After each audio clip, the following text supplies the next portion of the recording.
بسم الله الرحمن الرحيم الحمد لله رب العالمين وصلى الله وسلم على نبينا محمد وعلى آله وصحبه أجمعين. وعن عائشة وأم سلمة رضي الله عنهما أن النبي صلى الله عليه وسلم كان يصبح جنبا من جماع ثم يغتسل ويصوم. متفق عليه. وزاد مسلم في حديث أم سلمة ولا يقضي. Narrated Aisha and Salama radiyallahu anhuma, the Prophet sallallahu alayhi wasallam used to get up at dawn while in the state of janaba, sexual impurity. Then he would take a bath and fast. Agreed upon, and Muslim added in the hadith of Salama, he would not make up the fast. وعن عائشة رضي الله عنها أن النبي صلى الله عليه وسلم قال من مات وعليه صيام صام عن. That's it. That's another hadith. بسم الله والحمد لله والصلاة والسلام على رسول الله وعلى آله وصحبه ومن والاه وبعد. These two hadith Aisha and hadith Salama radiyallahu anhuma, both stated that the Prophet sallallahu alayhi wa alihi wasallam, the Fajr will arrive, yudrikuhu al-Fajr, while he's in a state of janaba, sexual impurity, because he had intercourse with his wife. And in one narration she said, not because of a wet dream. وَهُوَ جُنُوبٌ مِّن جِمَاعٍ لَا مِن احتلام. She said his janaba comes from having an intercourse with his spouse, not because of wet dream. And in Nabi sallallahu alayhi wasallam will take a shower and will fast that day, and he wouldn't make up that day. This hadith has a story behind it. The original story or the narration of the hadith was min hadith Abdul Rahman ibn al-Harith. He said that Marwan ibn al-Hakam told him that Aisha radiyallahu anha and Salama used to say that. They told him that. So Marwan ibn al-Hakam told Abdul Rahman ibn al-Harith, I ask you by Allah, لَتَقْرَعَنَّ بِهَا أَبَا هُرَيْرَةَ. I ask you by Allah that when you see Abu Hurairah, tell him my hadith. Tell him what I heard from Aisha and Salama. Why? Because Abu Hurairah radiallahu anh used to give fatwa that if Fajr comes upon you and you're not in a state of purity, your fasting will not be acceptable. You cannot enter fasting while you are in a state in janaba. You have to take the shower. And if you didn't, this siyam will not be acceptable. لا يقبل الصيام. And Abu Hurairah radiallahu anh, not only the one who said that, there is a couple of other great names among the tabi'een used to give the same fatwa, like Qatada مثلا, Al-Hasan al-Basri, وجماعة من التابعين. There's a group of scholars who used to believe that. And they based this on a narration, and this hadith is authentic, by the way. قال يعني that it's not valid for someone to fast while he is in a state of janaba. But العلماء رحمهم الله تعالى يقولون حديث من أصبح جنوبا وهو صائم فلا صوم له. The hadith, whoever woke up or started fasting while in state of janaba, there is no fasting for him. This narration that Abu Hurairah based his opinion on is Abdullah ibn Zubair, Tawus, min ba'd al-Hasan al-Basri. This hadith is mansukh, abrogated, and is not, al-ulama rahimahumullah agreed that this is abrogated. So anyway, Abu Hurairah radiallahu anhu, when he heard this narration, he said, Huma a'lam. He said, if Salama and Aisha said that, they know better. They know better. And that also shows that he changed his position in the end of his life, rahimahullah ta'ala. كان رسول الله صلى الله عليه وسلم يصبح. The Prophet صلى الله عليه وسلم used to, yani that happened often or happened many times, that Fajr will come and the Nabi sallallahu alaihi wasallam will be in a state of janaba. Al-janaba, we call it junub. I'm not sure if you ever heard this. This is a very, very unique word in Arabic language. Junub هذا اسم من أعجب الأسماء في اللغة because it referred to plural. So الرجال كلهم جنب. All these men are junub. And single, huwa junub. And he is junub. She is junub.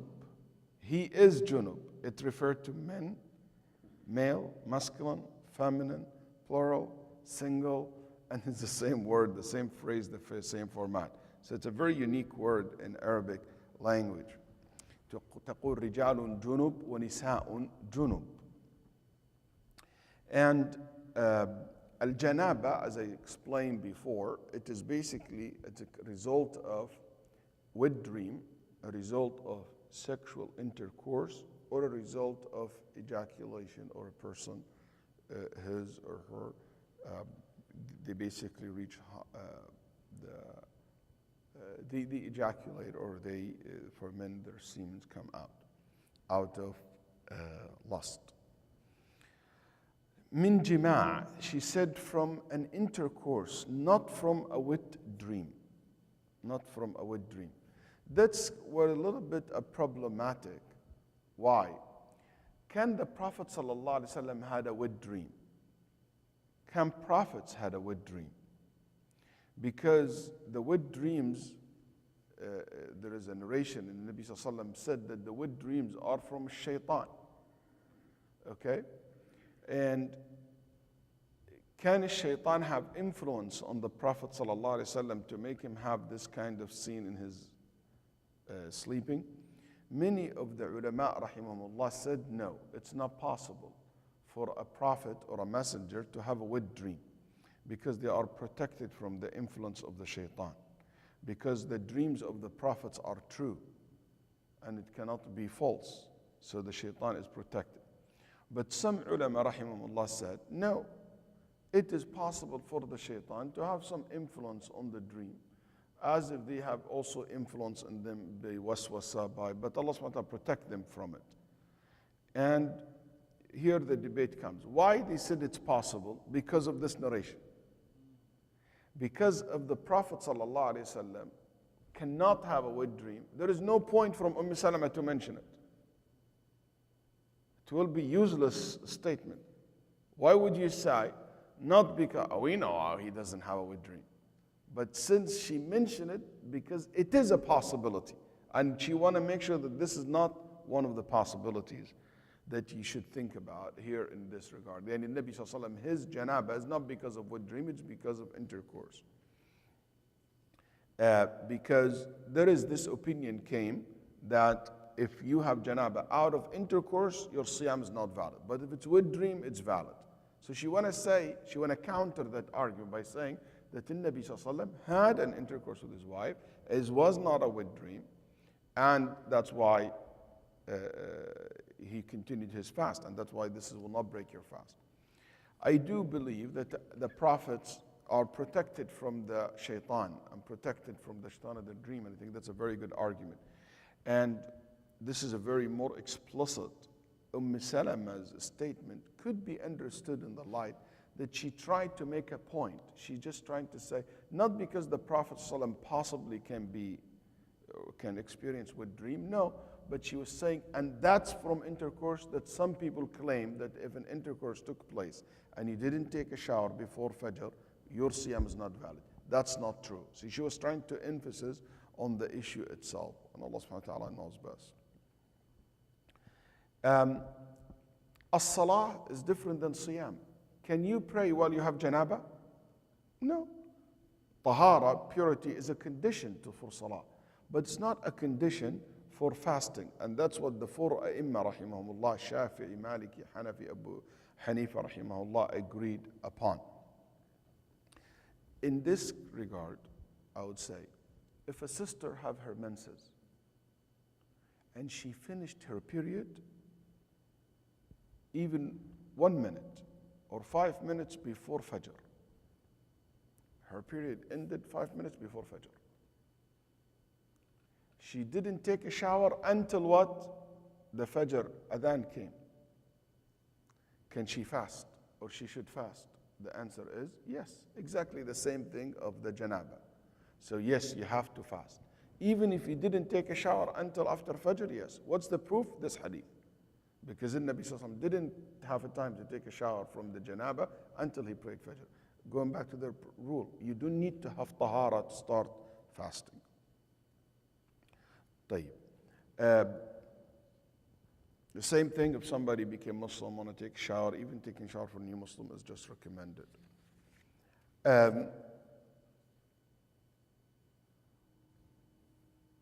Al-Bukhari rahimahullah took from this hadith very interesting فائدة, very interesting point. قال البخاري في صحيحه قال أن هذا البخاري رحمه الله mentioned in Sahih that this hadith is a proof that it's allowed for you to take a shower while you are fasting. And you're allowed to take a shower to cool your, to take a shower or to go to the water, dip yourself while you're fasting. And that's very true. So when Nabi Sallallahu take a shower while he's fasting. So some people have hesitant, no, I'm not going to go to the bathtub or go swimming or go take a shower. You know, I remember two years ago, I used to take the kids because it was like, you know, in the middle of the summer, I took the kids a couple of times to the swimming pool in Ramadan for them to swim and to have fun. And, you know, somebody was saw me and he said, oh, like, can a fasting person go to a swimming pool? Can he swim? Yes, as long as you go in a time when you don't see a lot of like haram stuff, that's to not to affect your siyam. But it is allowed for you to get in your bathtub or to take a shower while you are fasting. الصحابة رضي الله عنهم كانوا يتبردون بالماء في اليوم الحار. They used to cool themselves down, the companions cooled themselves with cold water in a hot days of the summer. Also, this shows you that it is possible, according to some, that even good people to have a wet dream. Wet dream, in my opinion, wet dream is not all from the shaitan. And I explained this in my lecture or talk about the world of dreams. Wet dreams can be hadith al-nafs as well, can be just you thinking about sexuality a lot or you thinking about it, that's why you dream about it, okay? That could be also the case. But even good people can happen to them. One of the weirdest time I ever was asked about wet dream, 2 times. Somebody had a wet dream in Muzdalifah. You know, Muzdalifah, where you basically finish Arafah, you go to Muzdalifah, spend the night, then tomorrow you literally in the desert. There is no tents, no camp, nothing. And this brother called me, he said, Yani, I had a wet dream. Now Fajr coming. And it's a group, it's like, what should I do? That's really what you call like somebody is in trouble. Another person also had it while he is in the airplane. He slept in the airplane. So how can he take a shower in the airplane? And he will miss the salah. So sometimes it just comes in the wrong time, wrong place. So in this case, like he can make tayammum and make salah. But I thought I'll never forget these 2 questions. But I'm not going to share these stories in the Taraweeh stories. The second hadith, yes. وعن عائشة رضي الله تعالى عنها أن النبي صلى الله عليه وسلم قال من مات وعليه صيام صام عنه وليه متفق عليه. Narrated Aisha radiallahu anha, the Prophet sallallahu alayhi wasallam said, whoever dies while some fast is due from him, his heirs must fast on his behalf. Agreed upon. This hadith, al-ulama rahimahumullah debated over what this hadith exactly means. Whoever die and there is siyam prescribed upon him or her. Why this siyam is prescribed upon him? It is prescribed by Allah, so it's Ramadan, or prescribed upon him because he made nadr. He made an oath. He said, Wallahi, I will fast 2 days for the sake of Allah. And he died before he fulfilled that nadr. Which one? Or both? Can the hadith apply to both? Or apply to one of them? That's something the ulama rahimahumullah ta'ala debated over. The hadith is basically, didn't specify. The hadith, whoever mat wa alayhi siyam. And there is a siyam upon them, must be done. Not volunteer, must. And the only must fasting is basically Ramadan, for those who are capable of fasting, or somebody make nadr. Nadr, it means he make an oath. He said, Wallahi, I will fast 2 days or 10 days, and he never fulfilled that. طيب? Or it could be also kafara, expiation, that he didn't fulfill yet. So it is prescribed upon the person. The Prophet ﷺ said, this person, his wali, what's wali means? Wali, his relatives here. Wali, it means relatives. It's not the father or not the husband or not the uncle. It's the relatives. The closest, the more applicable to them. So even if someone related from a distance, he or she can fast on behalf of that person who died before they fulfill the prescribed fasting upon themselves. I have a question for you. Somebody traveled 2 days in Ramadan. So he must make up what? 2 days. And he died in the Hijjah, 2 months after Ramadan. Is that person's died while there is fasting prescribed upon him? Wajib upon him? Yes, because he has to make the 2 days. Okay? Somebody has a heart problem. He cannot fast. And died. There is anybody fast on his behalf? No, because Siyam is not obligatory on him anymore. But that person who broke his fast because he was traveling or sickness, that he will be healed from it later on, inshallah. If they die before they fulfill their missing days of Ramadan, those people, the hadith is speaking about. Okay? Al-ulama rahimahullah said there is exception. Somebody fasted Ramadan the first, and he missed 3 days in Ramadan. Missed what? 3 days in Ramadan. Shawwal comes, the first day of Eid comes. He celebrates Eid, second Eid, he's gone, died. He died second day in Eid. Al-Fuqaha said, agreed, that this person's, there is nothing upon him. Because he didn't have a chance to make up, he didn't have a chance to make up any days. So the Siyam is not obligatory upon him yet, because the first day of Eid is not obligatory in you to fast. It's not a debt yet. It's a debt when you continue several days in Shawwal and you didn't pay the debt upon you yet, which is the debt of Siyam, fasting. But what if someone, you know what, relax, and during the year died? He had a chance to pay these debt, to make up these days of fasting, and he didn't. He died. What's the ruling? What should we do? Imam Abu Hanifa rahimahullah, and Imam Malik and Imam Shafi'i, in the new madhab, or the latest opinion of his madhab, he said that this person, only what is required, that you give from their money a meal per day for a poor person. So you give him, you feed a meal per day, and you don't fast on his behalf. Why? They said, because there is a hadith in Tirmidhi, that they took this hadith in Tirmidhi over this one in al-Bukhari Muslim. Which hadith? من مات وعليه صيام فليطعم عنه مكان كل يوم مسكين. If you die and there is days of Ramadan you missed, so you should feed miskin, for you feed a meal per poor person for each and every day. This hadith reported by Tirmidhi, and the correct position among ulama al-hadith, that this is statement of Ibn Umar, not statement from Rasulullah sallallahu alayhi wa sallam. And also this is the statement of Al-Imam Ibn Abbas radiallahu anh. Ibn Abbas said that. Ibn Abbas made a rule. He said, لا يصم أحد عن أحد ولا يصلي أحد عن أحد.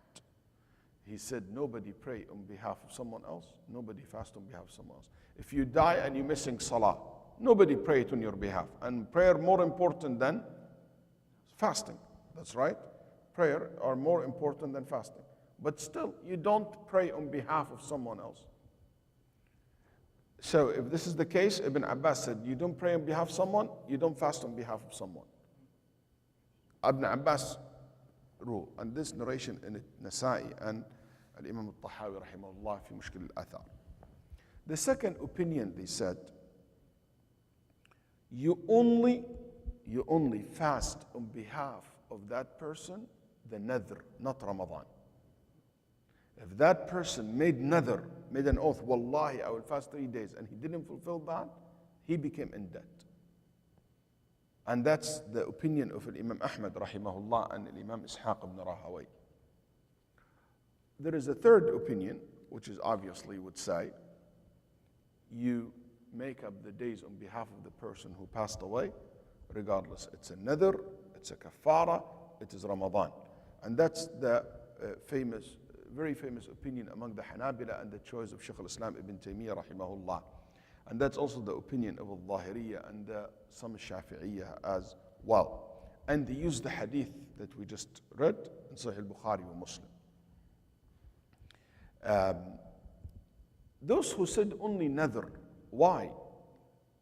Because, take it as a rule of thumb, every time there is an opinion is based on evidence. Also there is a hadith in Sahih al-Bukhari or Muslim that in Nabi sallallahu alayhi wa alihi wa sallam, a woman came to him and she said, Ya Rasulullah, Ummi matat wa alayha sawmu nadhrin fa asumu. My mother died and she had a nadhr. You know nadhr. Do I need to explain it every time? Nadhr, it means you made a promise upon yourself to do something. You made an oath.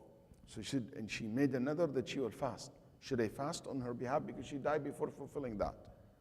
Then the Nabi sallallahu alayhi wa sallam said, قال أرأيت لو أن على أمك دين فقضيتيه أكان يؤدي ذلك عنها؟ قالت نعم. قال فصومي عن أمك. He said, if your mom died while she's in debt and you pay that debt off, would that take care of it? She said, yes. He said the same thing with fasting, so fast. Fast on behalf of your mom. That's why the Hanabila said this hadith is very explicit in the fasting. So they understood this hadith that we said was a general in the light of this hadith. But is that really an explanation? No. It's an incident. If there is anything this hadith tells us, that it should be Ramadan and any nadhr. You make up these days. That's what Shaykh al-Islam rahimahullah said. Some ulama said something very interesting among modern scholars. By the way, Sheikh bin Baz, the highest committee of fatwa in Saudi Arabia, said you fast on behalf of the person who died. Some of the ulama said something very interesting. They said these narrations, because also Ibn Abbas and Ibn Umar's statement and the majority of the fuqaha, when they said no, you feed, they came to say maybe the right approach to this problem is to say that the family have the option between fasting and feeding.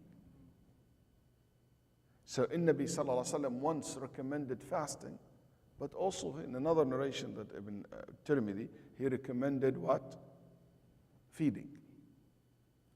And they said, it's up to you which one you choose. No doubt that fasting, the benefit of it is limited to you, but feeding, the benefit also goes to other people. So that's some of the scholars, modern scholars' approach to this issue. I do believe, Wallahu a'lam, that you can fast on behalf of them, and that will be something good for you to do. But what if my father died and he has 10 days? And mashallah, we are 10 kids. Can each one of us fast 1 day on his behalf and we done with the 10 days? Yes. You don't need to be the same one who fast all the days on his behalf. This hadith also shows us if someone dies and there is debt, he's in debt, it is recommended for the family to come and to pay that person's debt. Also, it shows you that the relatives have more right over the deceased than anybody else. My relatives should come forward to help me before anyone else. It is sad, wallahi, sometimes when you see in some families that the people who are far away help more than the family members. Yani the in-laws or the brother-in-law or the brother or the cousins or the nephews. This is my family. I should care for them before anyone else. After that, Al-Imam rahimahullah ibn Hajar moved to a new chapter talking about the chapter of fasting, volunteer fasting. Go ahead.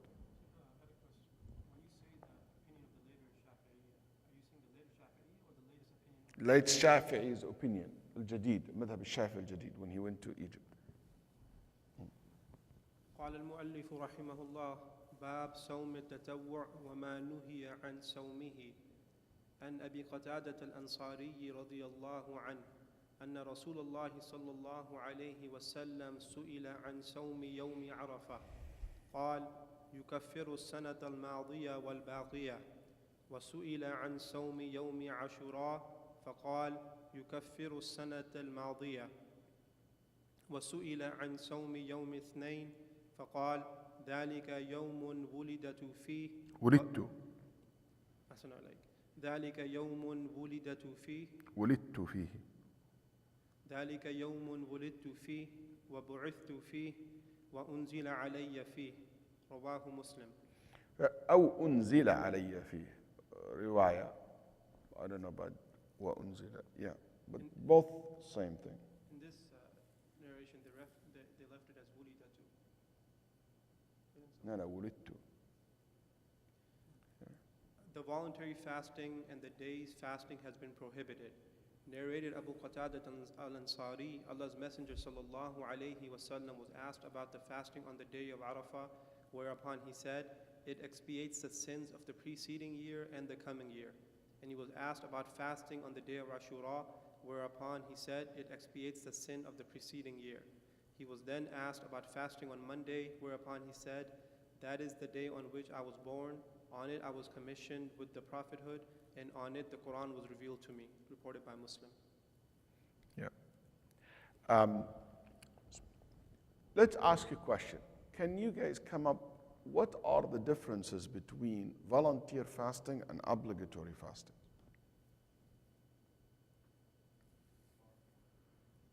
From any perspective. There is no sin in leaving the volunteer fasting, but there is a sin if you leave obligatory fasting. What else? Volunteer fasting is much harder. That's very true. See how easy it is to fast Ramadan and how hard it is to fast just 1 week before Ramadan. What else? Question.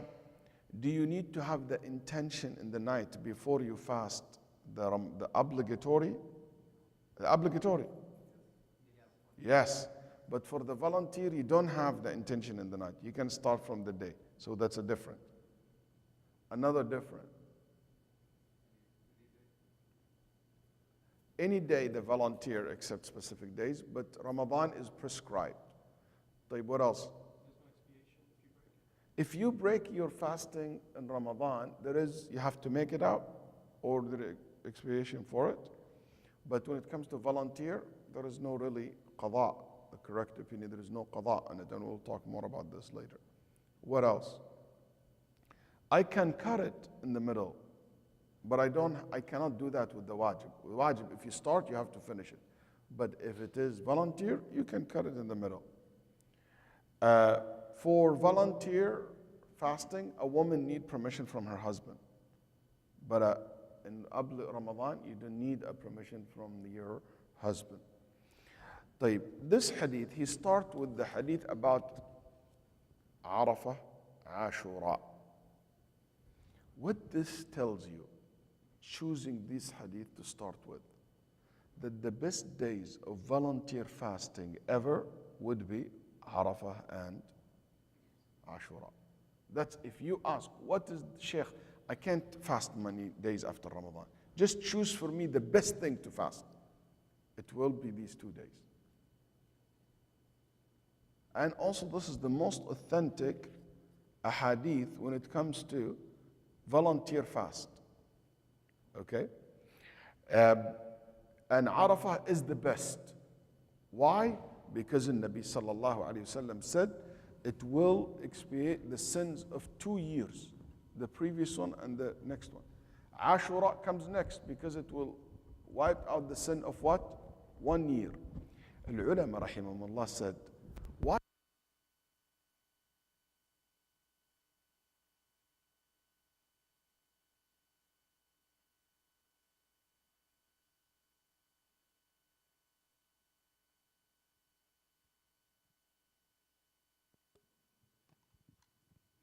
why Arafah 2 years while Ashura 1 year?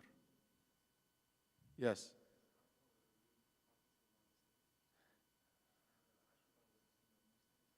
Ashura was the day that Allah saved the Bani Israel, the children of Israel, and it was gift to Musa alayhi salam. Arafah is the day where Islam succeeded and dominated.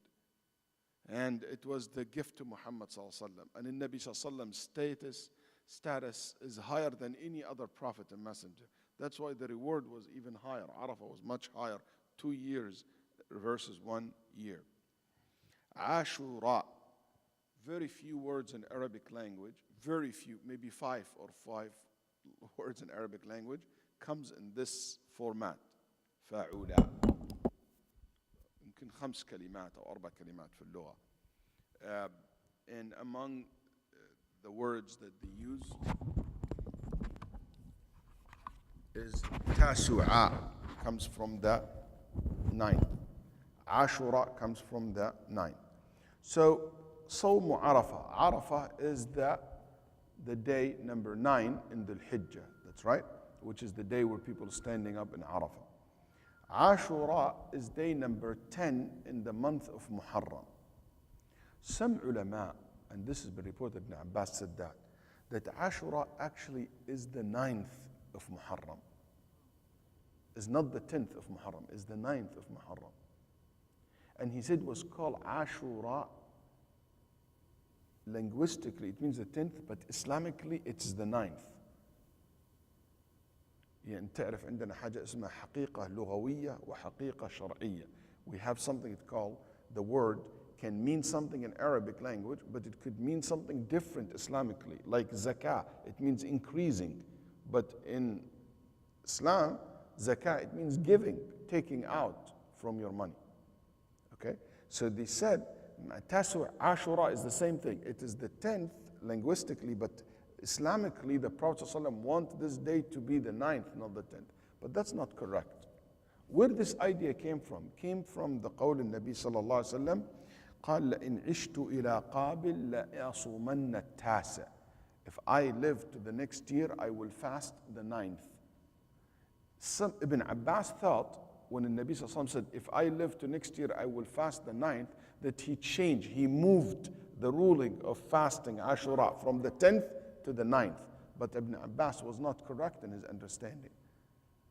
In Nabi sallallahu alayhi wa sallam meant, as it explained in other narration, يعني I will add 1 more day, which is the 9th and the 10th.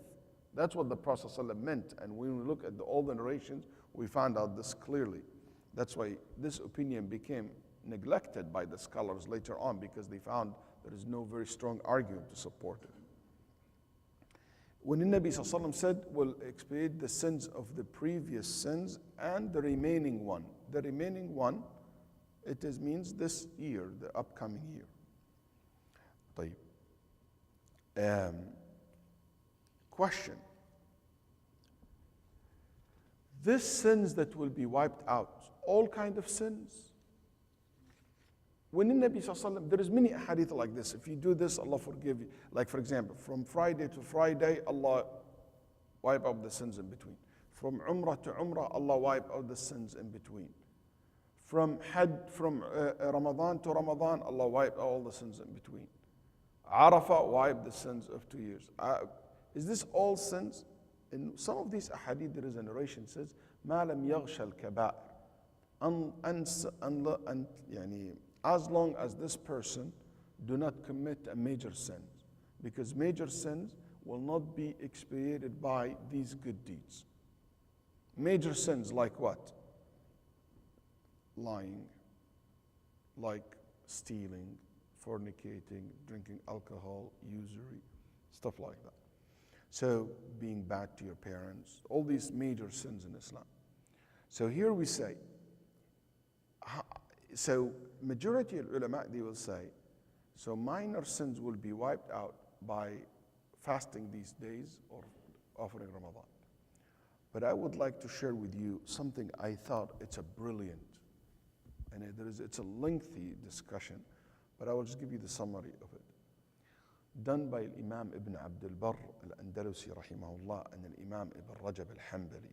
Both of them said beautiful thing about it. And later on, Ibn Taymiyyah picked that, Ibn al-Qayyim and others from Ibn Abdul Barr. What did they say? They said, it's not true that these good deeds will wipe every minor sin too. And it's not true that these deeds, the good deeds, will not wipe the major sin as well. This generalization is not acceptable. It depends on the strength of the good deeds and the strength of the sin. There are certain good deeds, even though if they are minor, they will be so powerful, or major good deeds, they are so powerful to wipe out even the major sins. Like what? Number one thing will wipe out the major sins, taking care of your mother. قال ابن عباس لا أعلم ذنب, I am not aware of any sin لا يكفره بر الوالدة. Allahu Akbar. Ibn Abbas said, I'm not aware of any sin that it will be wiped out by the reward of taking care of your mother. I couldn't think of any sin that it is strong enough to stand against being good and dutiful to your mother. جاء رجل ابن عباس and he said, I killed someone. Sin, great sin. Do you think there is anything I can do beside my to take care of that sin? He said, you have a mother. He said, no. He said, I can't. I don't have an answer for you. So he was asked later on, why did you ask about mother? He said, because if he had a mother and he will take good care of her, that will be enough to wipe that sin. And that's when he made that statement. I don't know any sin, regardless how bad it is, that it will not be expiated by the deed of taking care of your mother. أسأل الله أن يجعلنا وإياكم بارين بأمهاتنا أحياء وأمواتا. I ask Allah to give us that ability to be good to our mothers if they are alive or dead.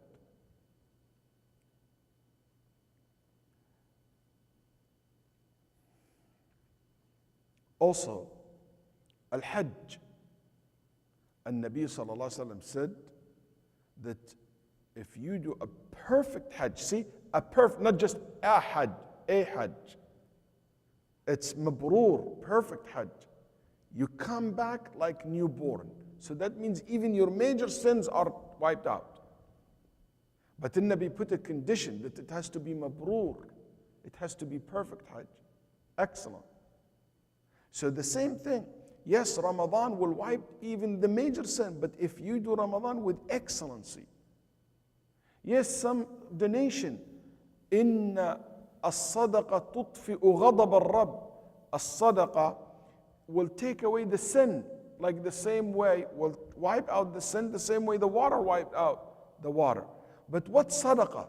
The sadaqah that, not the sadaqah that you don't care for, the sadaqah that really means a lot to you, something so valuable. Maybe it is a huge amount of, maybe something like very meaningful. Like, I still remember once in Masjid al-Faruq, a young man came to me, and we were doing fundraising that time for the masjid. And he said to me, Sheikh, I've been saving, he's in high school kid, just going to college. He said, I've been saving for 3 years or 2 years from my allowances this money so I can purchase a car when I go to college. $8,000 that time. And I just bought the car. Sheikh, and I sold it and I made up maybe $200 of it yesterday. And this is the money. I want to donate this money for the sake of, I'll take the bus.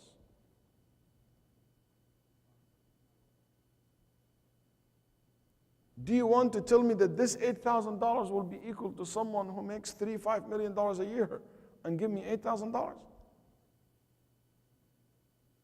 Would be equal to someone, not a student, someone who is well established, has a good, stable job? No. So when the ibadah, there is certain circumstances surrounding it, can make it so powerful that it wipe out the sin regardless of how big or small it is. And also there are certain sins that you do that can make the sin so powerful, so strong, that even when you come to wash it out, it will not be washed out away. Someone, a'udhu billah, plot against his friends, betrayed his own people.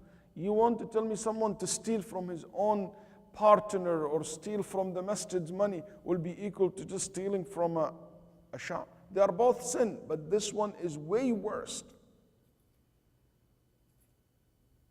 So the sin also can be very strong and so deep and so rooted based on the circumstances that surrounding it. You want to tell me the one who gives sadaqah from a pure halal money will be equal to someone gives sadaqah from a money that mixed between halal and haram? The one who do the deed while he's absolutely sincere versus the one who looking for, showing off or riyah or doing it for not necessarily for the sake of Allah. No doubt it's level. That's what Ibn Rajab rahimahullah and Ibn Abdul Barr and Ibn al-Qayyim and Ibn Taymiyyah wrote about. And they said this is something has to be taken into consideration when it comes to see good deeds wipe the bad deeds. That's why somebody's told me, Sheikh, if I do Arafah and it will take care of 2 years, why do I need Ashura for? Khalas, man, I wiped it out. The previous and this one, only 1 month later on, man, I already take care of all the sins. I said, Ibn Taymiyyah rahimahullah said, because it's like the garment. Your garment, when it has stains in it, you wash it. Sometimes the material, if you use a very good detergent, it will clean it from the first time. Oh my God, I got once I became cheap, I usually don't go cheap on my family or my home. So I got this cheap quality dishwasher. Oh my God. You put the dishes and you take it out, stain. You have to do 2 times.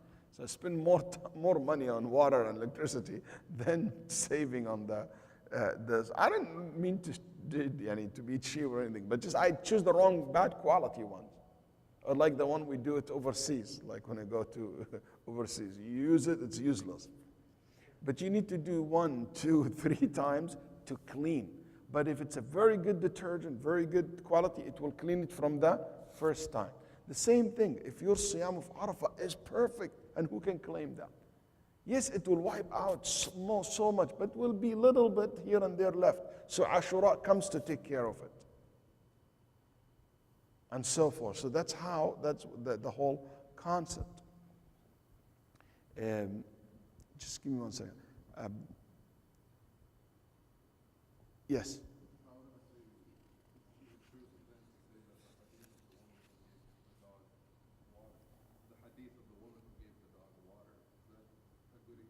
Yeah, like the woman who basically gave the water to the dog, she risked her life to do that. Yeah, absolutely.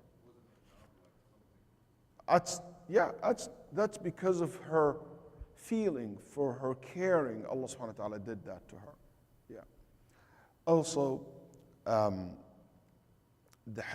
this hadith shows you that it is enough to fast Ashura by itself to get the reward. Some people say you have to fast 9 and to have the hadith very explicit that you get the reward by fasting 1 day, which is the 10th. Fasting the 9th, Nabi Sallallahu Alaihi Wasallam recommended, because he said, if I live, I would have done that. So because of that, we said it is sunnah. But the ajr happened, because sometimes when you tell people you have to do 2 days, it became hard for them. I said, you know what, if it's hard, just fast the 9th.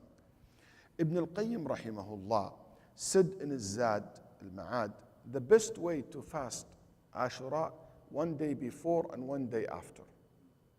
So the 9th, the 10th, the 11th. And he based this on a narration that it is not very authentic. I think it's in Daraqutni. And he said this is the best format. Shaykh bin Baz also believed that this is the best way to perform Ashura. Rahimallah al-Jami'. But I do believe the ajr, the reward is only on fasting the 10th. The 9th and the 11th will multiply your ajr, inshallah ta'ala. Also, this narration shows that it is permissible to fast, or it is recommended to fast the day of Monday. Okay? And in Nabi Sallallahu Alaihi Wasallam explained that by saying, this is the day I was born in, and the day I was bu'ithtu, aw unzila alayya fi, I was sent, or I received. Because when he was sent, when he received the wahy, revelation. So both are the same meaning. I received the revelation, it's the same day when he was sent. It's told that they are a prophet or a messenger. And this shows you that it is recommended to fast Monday. But what about Thursday? Is it also recommended to fast Thursday? There is so many narrations, so many ahadith came in regard to fasting Monday and Thursday that it is recommended, and to continue do that. And the famous hadith, these are 2 days where my deeds are, the deeds are represented before Allah subhanahu wa ta'ala, and I would like to have my deed represented while I'm fasting. But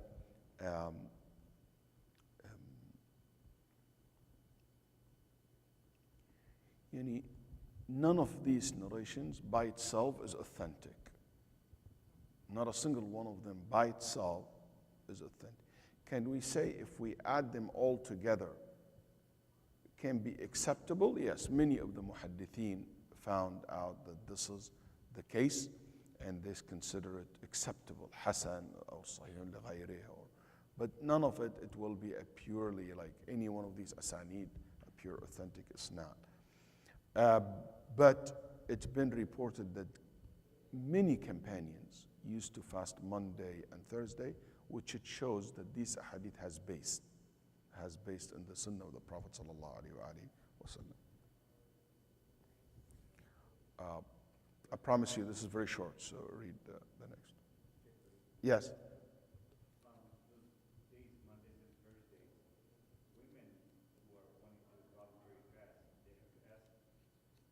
It's coming.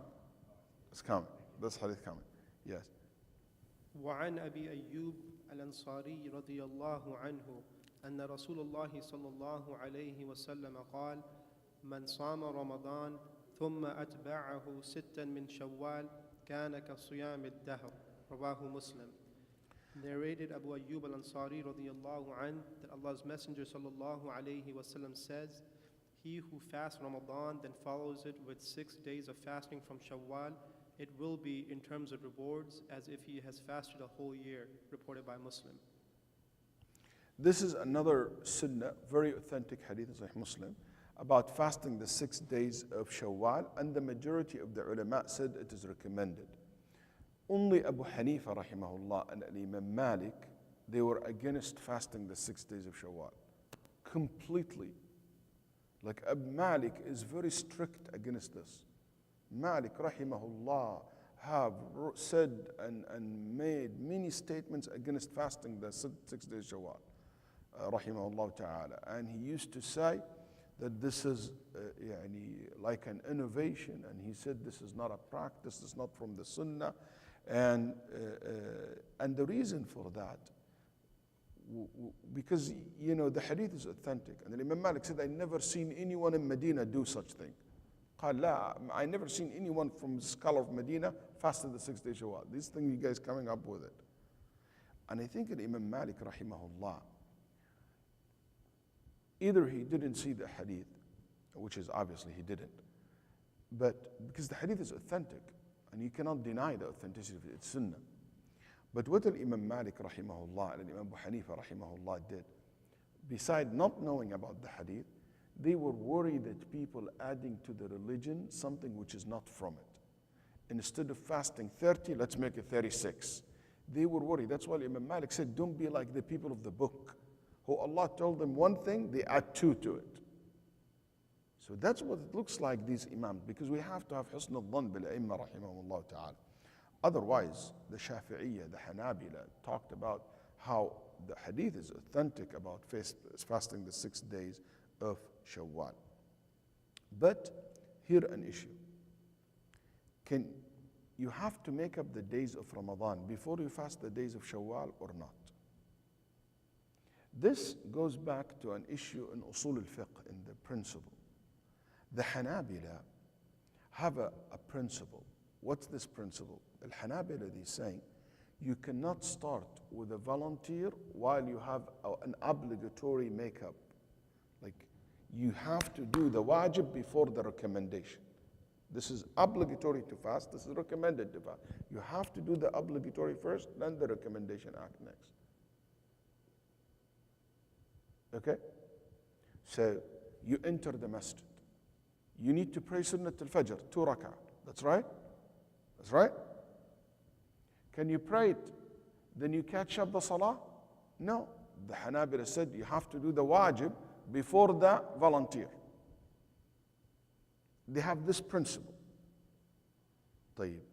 The Maliki, the Shafi'i, the Hanafi, as a principle, said no.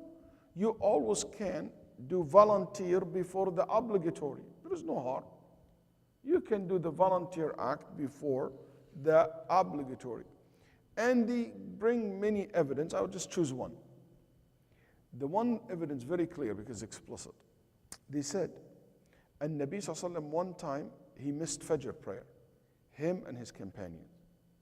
And when they missed Fajr prayer, the Prophet Sallallahu Alaihi Wasallam moved from his place to another place, then he settled. Then the Nabi Sallallahu Alaihi Wasallam, what he did? He prayed Sunnat al-Fajr, then he prayed Fajr. And this was like after the sunrise. So in Nabi Sallallahu Alaihi Wasallam, now Fajr prayer is must to be made up or not? Must, wajib. The Sunnah of al-Fajr is not wajib. But the Nabi did the volunteer before the wajib. You pray Sunnat al-Fajr before Fajr. You pray Sunnat al-Dhuhr before Dhuhr. They said you can't make volunteer before the obligatory. That's not correct. I don't think the example of Sunnat al-Dhuhr and Sunnat al-Fajr work very well, because if you only have 1 minute left for Dhuhr, nobody will say pray Sunnat al-Dhuhr then pray Dhuhr. You have to pray Dhuhr, so it doesn't really fit. But this narration of the Prophet ﷺ making up the volunteer before making up the wajib of Fajr prayer is very good adili, very good evidence. Anyway, they said also that Aisha radiallahu anha, she used to make up the days of Ramadan right before the next Ramadan, in the next basically year in Sha'ban. So they said it's impossible for Aisha not to fast the whole year any day.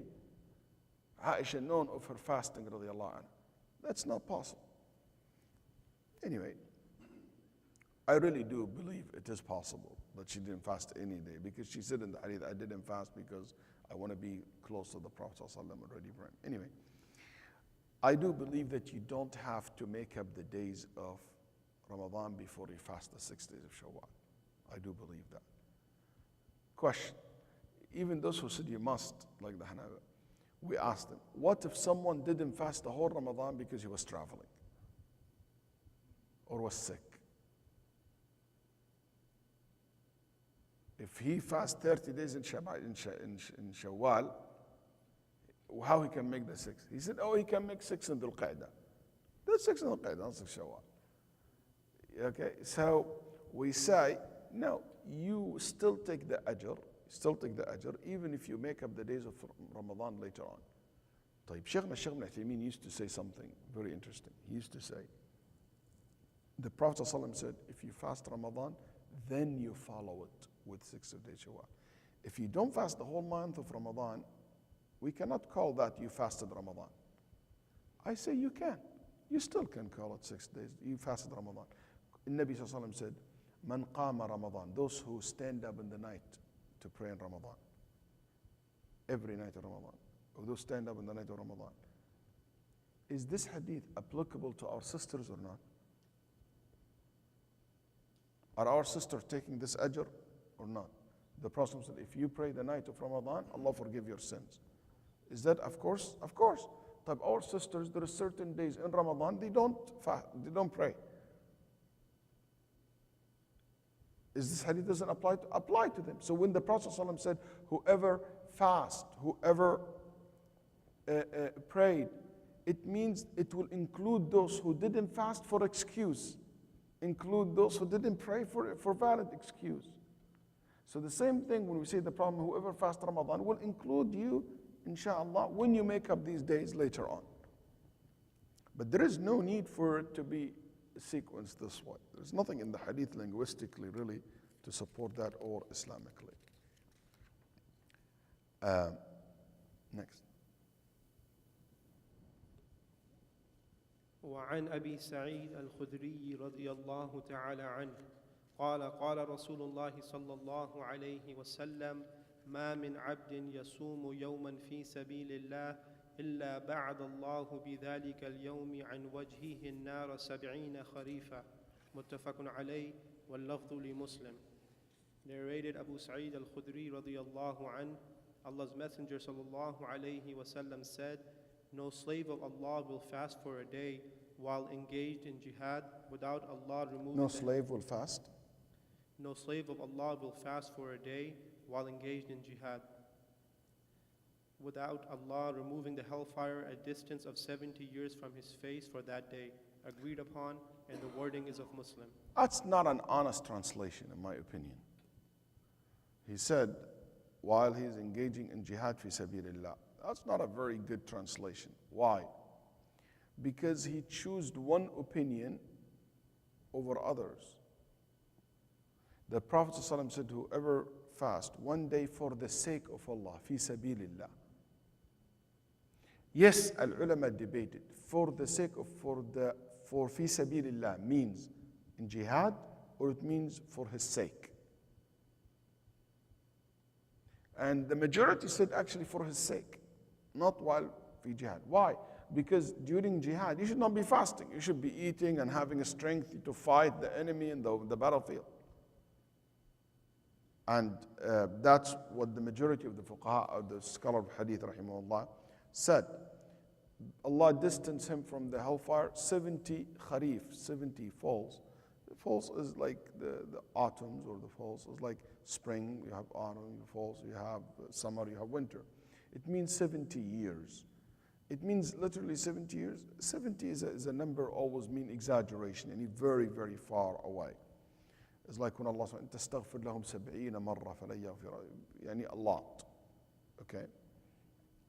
The majority of Ahl al-Hadith consider this means any very far distance, very far away from the hellfire. May Allah subhanahu wa ta'ala make every day in Ramadan that we fast is for sabilillah, because we do it for the sake of Allah. So you don't need to do that even in volunteer, but it gives you an encouragement to do this outside Ramadan as well. But in Ramadan as well, you do it for the sake of the ajr, seeking the ajr, the pleasure of Allah subhanahu wa ta'ala. We'll end here, even though I wished, like I was planning to get 2-3 more short ahadith like this, but just good enough, inshallah, for tonight. Subhanaka alhamdulillah, astaghfiruka wa atubu ilaik.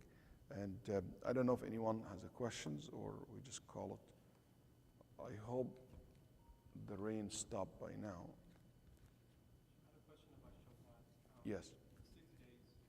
Can you make it like double rewards? For example, can I fast Mondays and Thursdays in Shawwal, expect the reward for Shawwal and Mondays and Thursdays? He said, can I make it a double reward, like fast the Monday and Thursday and the 6 days of Shawwal? Yes, you can. You can combine between these two intentions because they are general fasting. The Prophet did not specify which day of Shawwal, so any days of Shawwal. So you can choose it to double your reward, or to make them the 3 days in the middle of the month, like 14, 15, 16. We will talk about this next class, but I have a question for Dr. Musa. Have you ever come across scientifically anyone made a connection between the full moon and the human body? Like the human body physically respond to the full moon in a different way. Like I was reading some people saying that since, in the full moon that affect the water and the sea, basically when you have the full moon or no moon at all. إيش المد والجزر بالإنجليزي؟ The tide, المد والجزر. تعرف المد والجزر؟ في البحر. إيش بالإنجليزي؟ High tide and low tide based on the full moon and no moon. Okay, so does the water in the body respond in the same way during the full moon versus is it even possible?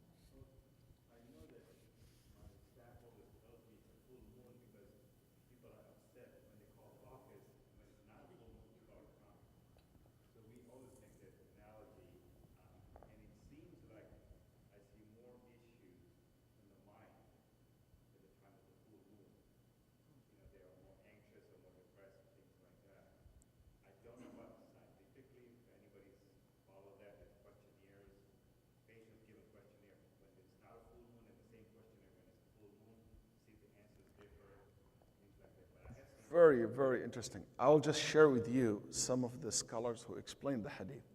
Said, one of the wisdom of fasting the 3 days, because people's manners in these 3 days are aggressive. Isn't that unique? Even I have it, I wrote it down in my note. And they said, because fasting make you control. Then someone among modern scholars said, I would like to explore this more, but he's from overseas. Sometimes people overseas, and he makes statements I don't know how scientifically are. He said, he referred to Western statistics. He said, in Western statistics, there is statistics shows that crimes rate are much higher during these 3 days than any other days in the month. And he referred to a couple of research done about that. So I was just wondering if someone ever looked into that. This will be very, very interesting actually to look at it. And he said that this is the water in the body respond also to the same way the water in the sea to the full moon and no moon. And that's why you get so basically angry. But maybe by next week you guys somebody would love to look into that. It will be an interesting observation, don't you guys think? It's just ironic, the doctor, the same thing I found in some of the sharrah said about the hadith. Like they're trying to talk about the wisdom behind why fasting the 3 days of the full moon. Interesting.